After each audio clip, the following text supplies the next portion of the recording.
Última conexión, gracias por seguir en la sintonía de Polar Comunicaciones. Y este domingo no solo hay elecciones parlamentarias, no solo presidenciales, sino también de consejeros regionales. Desde las 6 a.m.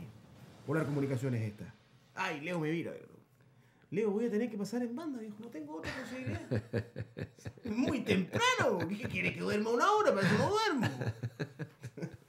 Dale la bienvenida al profesor Luis Legaz, profesor de castellano y filosofía, egresado, titulado de la Universidad Austral de Valdivia. De Valdivia, sí. Por ahí en la década del 80. Me fui el 78 a estudiar. Claro. ¿Cuánto eran? ¿4 años? ¿5 años? 5 o 6 años, lo que te demoras más o menos. Y llegas a Magallanes y emprendes rumbo a Puerto Williams. Estuve 3 años en Puerto Williams, una experiencia bien bonita en términos de que tú recién empiezas a trabajar. Fue como tu práctica extendida, digamos. Y el entorno de Williams es maravilloso en ese tiempo. Yo no he vuelto a Williams, ni lo he visto por fotos, por televisión, y se nota que han invertido mucho en esa zona, que necesitaba mucha inversión, por supuesto. Pero la tranquilidad, la cercanía de la gente, todavía uno tiene amigos por allí, te encuentras acá en Punta Arenas. No, fue una experiencia bonita, bien agradable. Para empezar a trabajar fue bien agradable. Perfecto. Y yo te preguntaba, te decía Luis, ¿qué tal encontraste el modelo o encuentras el modelo? Porque el 83 ya era educación municipalizada. De hecho, Claro. me dices que tu sueldo te lo pagaba la propia municipalidad de Punta Arenas en esa época, no había jurisdicción aún. No. Como provincia antártica. No. ¿Cómo crees tú que fue evolucionando esto y en el contar de los años hoy día ya estamos hablando incluso de un proyecto de ley que hoy día la nueva presidenta Bachelet lo firmó en La Moneda? La nueva educación de pública. La nueva educación pública que va al camino de la desmunicipalización. Fíjate que yo recuerdo que en aquellos años se hablaba que el modelo de la municipalización obedecía al modelo francés. Me parece mucho. Entonces creo que los municipios franceses se hicieron cargo de la educación en ese entonces y al parecer se imitó eso pensando que tenía algunas bondades el modelo, que en el fondo yo pienso que bien administrado no hubiera sido malo. Que los propios municipios, ¿no es cierto?, acorde a sus propias realidades, sus necesidades históricas, tradiciones, cultura, se hubieran hecho cargo de la educación de sus niños, de sus jóvenes. Pero a la larga nosotros vimos que los malos manejos económicos, Claro. la poca inversión que se hizo en aquellos años en la educación, era poca. Muchas veces también el poco compromiso de algunos alcaldes, donde su prioridad era otra y no la educación. Por eso digo, además que tú, si tú le traspasas a un alcalde, ¿no es cierto?, que administra una gestión municipal que no tiene mucho que ver ni con la salud, ni con la atención al menor, ni con la educación, yo creo que fue un problema para los alcaldes. Claro. Se vieron enfrentados a una cosa que a lo mejor para ese entonces no estaban preparados. La corporación municipal en ese tiempo era una cosa sumamente atomizada, muy pequeña, no el monstruo que tienen ahora. Pero funcionaba.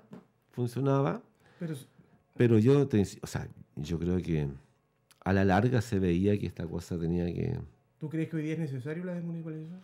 Yo creo que la educación en general tiene que revisarse en forma pero profunda, porque creo que una vez lo conversamos aquí igual, cuando uno ve desde el aula, porque yo no me he desapegado del aula en estos 33 o 4 años que llevo, tú ves que en realidad la educación en general necesita una intervención más profunda, porque en el fondo la gente siempre lo coloca como eslogan, ¿cuál es el tipo de hombre ciudadano que queremos formar? Pero fíjate que yo siempre he dicho más que a la educación se la arrebataron a los profesores, se la despojaron. Es decir, yo no tendría cara para despojarle, por ejemplo, a un médico su misión. El otro día lo hablaba aquí en la radio en la tarde, o a ti la conducción de tu programa, porque tú eres experto en eso. O como el amigo que nos controla. Pero nos despojaron de eso. Claro. Entonces, si tú ves, ¿no es cierto?, quiénes son las autoridades educativas a lo largo del país, tú te encuentras con ingenieros, tenemos lleno de antropólogos, sociólogos, asistentes sociales, y hay poco profe. Hay muy poco profe, y lo peor... Si uno ve las sociedades modernas o países desarrollados, como Finlandia, por ejemplo, donde la educación es excelente, el sueldo de un profesor se equipara a la de un médico. Que es que debería ser así. Claro, porque y a la par, sí, sociedades. pero a la par yo también ahí soy bastante crítico. O sea, debería ser así, pero el nivel de exigencia, claro, con estándares, debería ser, ¿no es cierto?, también así. Finlandia. Y ahí yo de repente discrepo con mis colegas cuando se han negado, por ejemplo, al proceso de evaluación. El proceso de evaluación en sí es bueno. Tú no puedes evaluarte a ti mismo porque nosotros siempre somos condescendientes en ese aspecto. Ahora, ¿quién te aplica esa evaluación? Es otra cosa. Entonces allí yo, como digo, no te podría evaluar salvo de una perspectiva como auditor o telespectador. Oye, tú, Avendaño, lo haces bien o mal. Claro. Pero tú le vas a escuchar, ¿no es cierto?, un tipo, un par tuyo, un colega tuyo, Claro. de experiencia, de conocimiento, te diga, mira, mejora esto otro. Allí sí, ¿no es cierto? Entonces allí la evaluación docente se ha transformado en la piedra angular y de tope que tiene el magisterio, porque es una cosa que está mal aplicada, mal pensada, no en la esencia, sino que en la forma.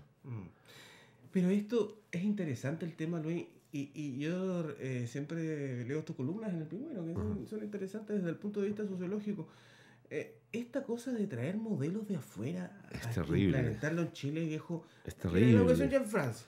Yo recuerdo que en la época de Frey, cuando la famosa JEC, Jornada Escolar Completa, la JEC, tremendo, pero pucha, con bombo fiesta. Compadre, no había ni casinos, no habían salas, no habían bancos para los cabros. Pero es que ahí Entonces, claro, ahí una cosa... toda la chilena, el modelo de transporte, el transporte, el modelo de Colombia. Oye, yo fui a Colombia a conocer el modelo de transporte exitoso absolutamente. Hay tarifas diferenciadas para adulto mayor, para los jóvenes, para los estudiantes. Funciona, pero a la perfección. Es que ¿Qué claro, pasa ahí? tú sigues trayendo modelos. Además, fíjate que igual tú no puedes pensar que un modelo, por ejemplo, en educación, o tú vas a revertir una práctica educativa, una política educativa en 4 años. Entonces tú no puedes estar, o sea, ningún ministerio en realidad, y yo también lo planteé ahora la postura al core, o sea, ni siquiera los cores están pensando en la región para 40, 100 años más, como que la piensan para 4 años. Y no es eso, po. Si tú realmente quieres avanzar y proyectarte, tú tienes que tener una visión de región y de país que vaya más allá del periodo que te corresponda legislar o autoridades que estén de turno. Pero eso pasa porque ya asumes mañana y pasado estás pensando en la reelección. Y además que pasa, ¿no es cierto?, por la disputa que tienen por el poder, el duopolio político en el país, po. O sea, si tú aquí tú lo ves, tú tienes la nueva mayoría, tienes la derecha, y ellos se disputan el poder.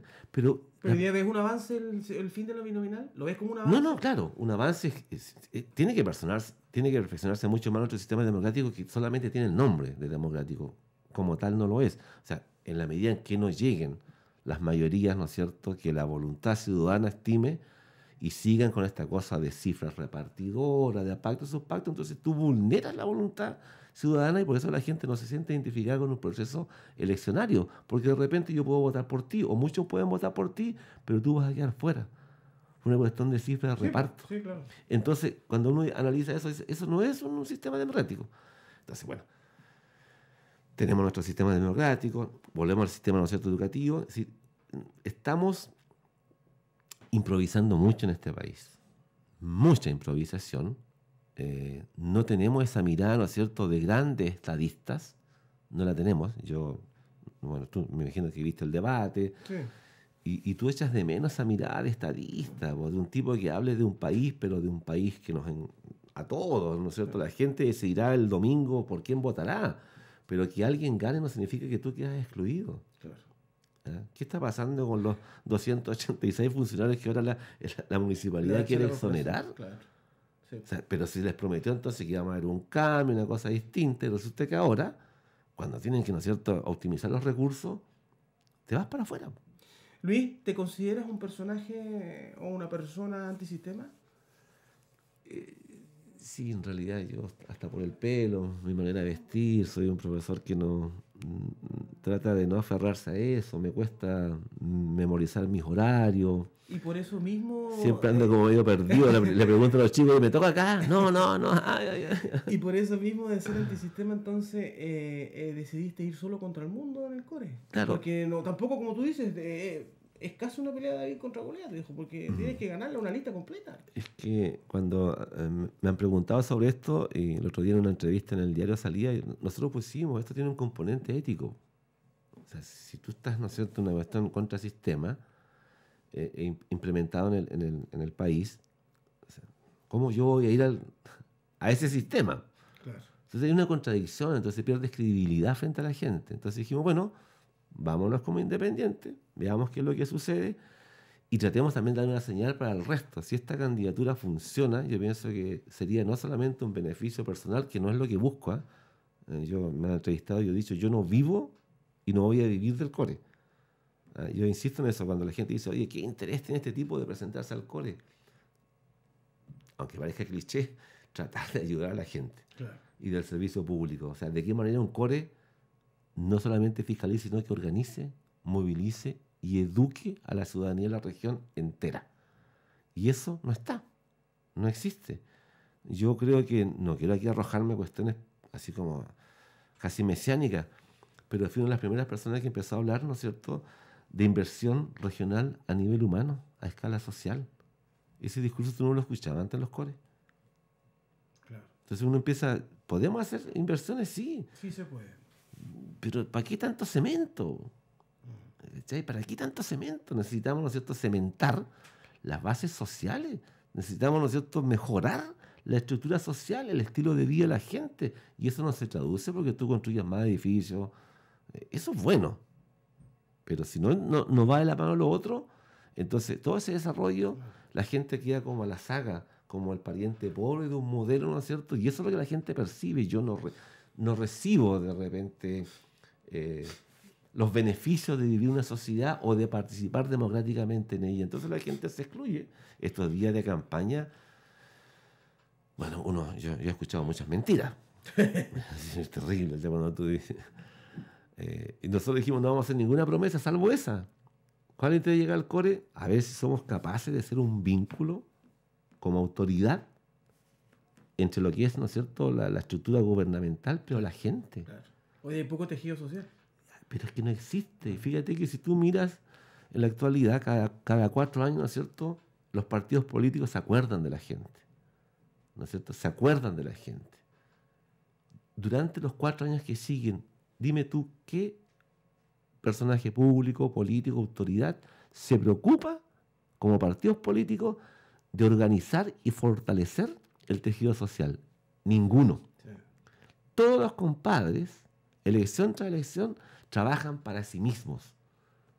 Y eso es un error que pucha, tú lo ves y por eso es que no puede ser. Si tú dices que realmente estás en el servicio público, no puedes trabajar para ti. Cuando a mí me preguntan, Luis, ¿tú vas a vivir de esto? No.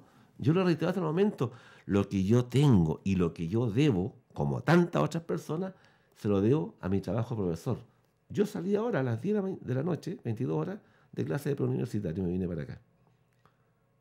¿Ya? Y mañana tengo que entregar, ¿no es cierto?, 50 trabajos corregidos para unos terceros medios del Darwin. Ese es mi trabajo. Tampoco significa que yo solamente me voy a dedicar a esto y como algunos dicen, esto va a ser como una cosa anecdótica. Habrá que redoblar tu esfuerzo para hacer las dos cosas bien. Pero como te digo, trabajar para ti mismo, cada 4 años ir a pedirle el voto a la gente, ir a golpear puerta y puerta, yo no lo he hecho. Porque, ¿sabes qué? Me da una... Cuando me dijeron vamos a hacer puerta a puerta, yo dije no. ¿Con qué cara? O sea, con la misma que tengo, esta cabeza, nariz, las canas. Pero ir a decirle, oye, Avendaño, ¿sabes? Yo soy Luis Legaza, vota por mí. Si no me has visto en tu perra vida. No. Entonces uno dice, tratemos de llegar de otra manera. Y yo agradezco mucho lo que han hecho ustedes. Han sido bien floristas en ese aspecto. De que dan la oportunidad a la gente que venga y explique por qué quieres llegar. Claro. Pero aquí las veces que yo he venido, nunca le he ofrecido nada. No ando ofreciendo que yo voy a trabajar por los adultos mayores, con el deporte, la cultura. Yo creo que uno puede hacer un aporte dentro de lo que es, ¿no es cierto?, la parte educativa del core. Estamos al debe en la región. Tenemos resultados muy malos educativos en la región. Porque tenemos autoridades regionales también muy malas. Si cada vez tú vas a instaurar, ¿no es cierto?, autoridades educativas por el partido político que se repartieron en Santiago, no vamos a avanzar. No, y lo otro que, tanto izquierda como derecha, un pueblo educado es una amenaza. No, absolutamente. Entonces, o sea, cuando yo digo acá la lectura, la poesía y todo... No, está claro. Si cuando tú fomentas eso, estás enseñando a gobernar también. Por eso digo que cuando la gente dice, yo no soy político, yo digo, oye, no. Todos somos políticos. Usted es libre de participar partidistamente, ¿no es cierto?, de la política. Eso es una opción personal.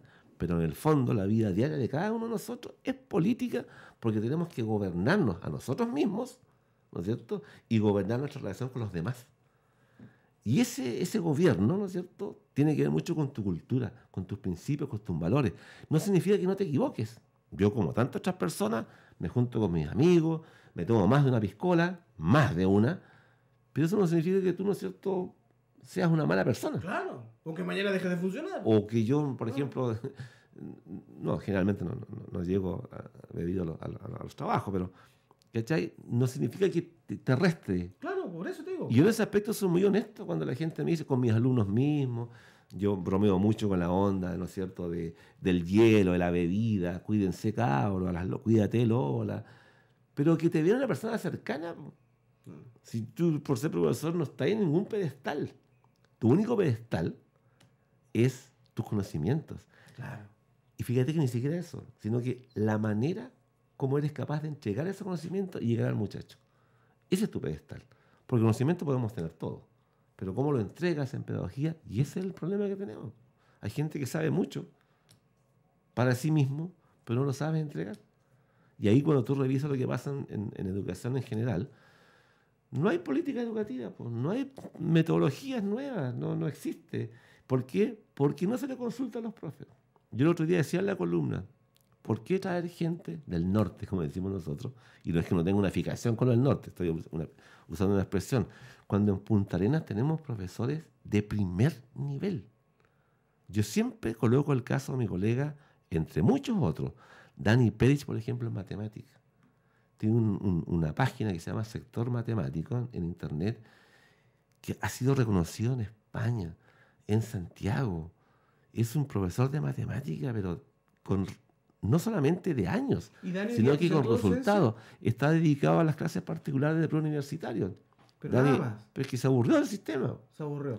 Tú tienes, doy otro ejemplo, yo trabajé con mi colega Jimena Muñoz en el Club del Sur de Matemática, pero una excelente profe.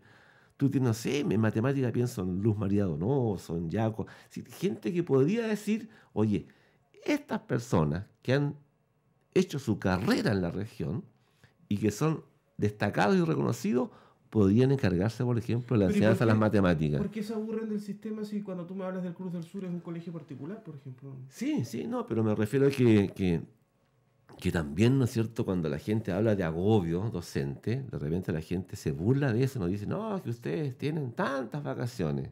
Y yo vuelvo a insistir, yo vengo ahora de clases. Claro. Y, como y digo, mañana tiene 50 trabajos. Y tengo que entregar 50 trabajos mañana, alcancé a corregir unos 10, porque son trabajos extensos, informe, análisis. Bueno, pero yo veo cómo lo haré. Entonces la gente dice, no, pero ahí está. Y más encima, oye, tienes que entregarme tu planificación. Algunos están pidiendo la planificación cada 15 días, algunos semanales, en otros colegios al día.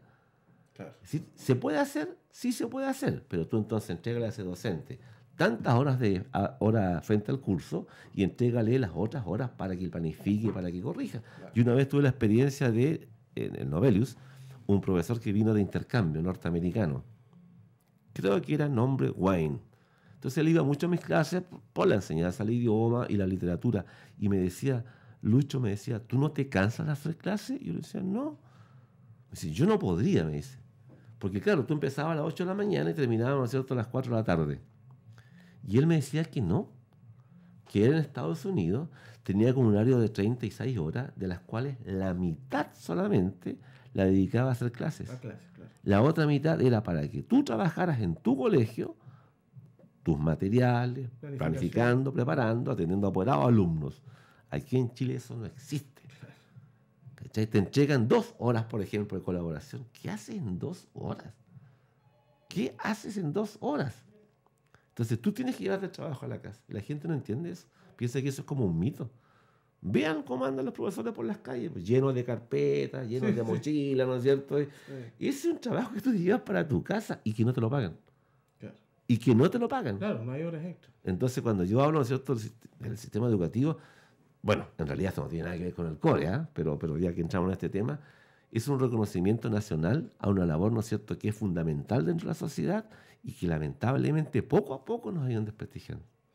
¿Eres de la opción o no de gratuidad universal? Absolutamente. Nosotros, cuando yo veo la cantidad de dineros que se pierden en este país, alguien me decía, no vaya a alcanzar a tanto. Sí se puede, hombre. Compra menos armas. Claro. Si ya estamos lo suficientemente armados en este Menos país. tanques y helicópteros. ¿Ah? Todo lo que ha significado Milico Gate, Mob Gate, Paco Gate, ¿cachai? Lo que significó, por ejemplo, un puente que no supieron armar. Claro. Entonces tú dices, oye, sí se puede. O por último, opten por un sistema de pago educacional donde yo pago acorde a mis ingresos, Claro. como se hacía antiguamente. Yo alcancé a estudiar con ese sistema. Y como mis papás, ¿no es cierto?, no tenían los ingresos enormes, ¿no es cierto?, como para pagarte, tú pagabas un arancel diferenciado. Claro. Entonces uno pagaba el mínimo en la universidad, Sí. pero pagaba. Con el crédito fiscal fue la fiesta para las universidades, po.